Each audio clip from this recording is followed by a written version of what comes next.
China is cornered. It unleashed a pandemic, and now the world is saying China must pay. The United States, China's biggest trading partner, has threatened to cut off ties. Australia pushed for an investigation into the outbreak. The world is asking questions that China does not like. So what does it do? Tries to distract the world, create multiple theatres of conflict, flex its power to frighten critics.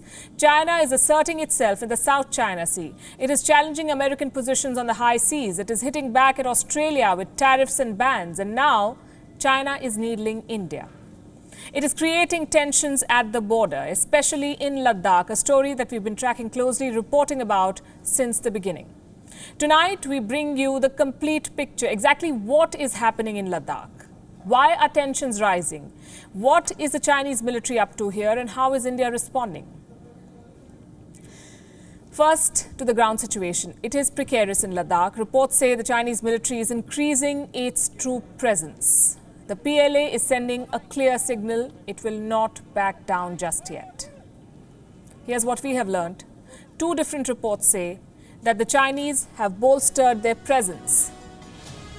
The names of two areas keep coming up, the Galwan Valley and the Pangong So Lake.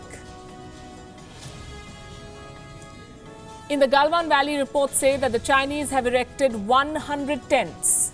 This happened in the last 2 weeks. Another report says that more than 5,000 Chinese soldiers have intruded into 5 points in Ladakh. These, I repeat, are reports. 4 incursions are being reported along the Galwan River, that is part of the valley. The 5th incursion was reported near the Pangong Lake. So we have several reports confirming multiple transgressions from the Chinese side. What is India doing? Responding with aggressive patrolling, matching up to this Chinese build-up. This comes after reports of 2 incidents in Ladakh and Sikkim. On the 5th of May, Indian and Chinese soldiers had a clash. Both sides suffered injuries. Last week, we reported how Chinese choppers were spotted flying close to the border. Which brings us to the question, why is China doing this? And why now? Why provoke India at the border, and that too in the middle of the pandemic? Is this retaliation for India's decision to support the probe resolution at the World Health Organization? Remember, India had backed the demand for an investigation. That's one of the explanations, the most obvious one you could say. While India's support to the West is a matter of concern for China, it cannot be the only reason for such military aggression. So what explains this? Infrastructure and accessibility. India is stepping up its border infrastructure.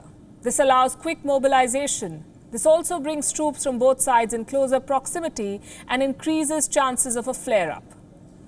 India's infrastructure development is not something that has gone down well with the PLA. So it is violating India's territorial integrity. For the moment, neither side is saying very much, but we know that for China, the issue of territory is a matter of nationalism. China has many unresolved territorial disputes in the neighborhood. In fact, it repeatedly uses border issues to needle India. And it uses every opportunity to repeat its point, especially on maps. China's favorite activity. Look at this one. This is a map from Baidu, the Chinese tech giant. It shows parts of Jammu and Kashmir, Arunachal Pradesh as part of China. China wants to keep the border issue boiling to prevent the world from asking questions about the Wuhan virus. The Communist Party of China is facing its biggest test, a test of relevance, both on the international stage as well as at home. The people of China, however much censored, are also asking questions that their government does not want to answer. And here's something else that you should know. China's Communist Party has studied the fall of the Soviet Union very closely. It is the hidden fear of every Chinese regime to avoid the fate of the USSR.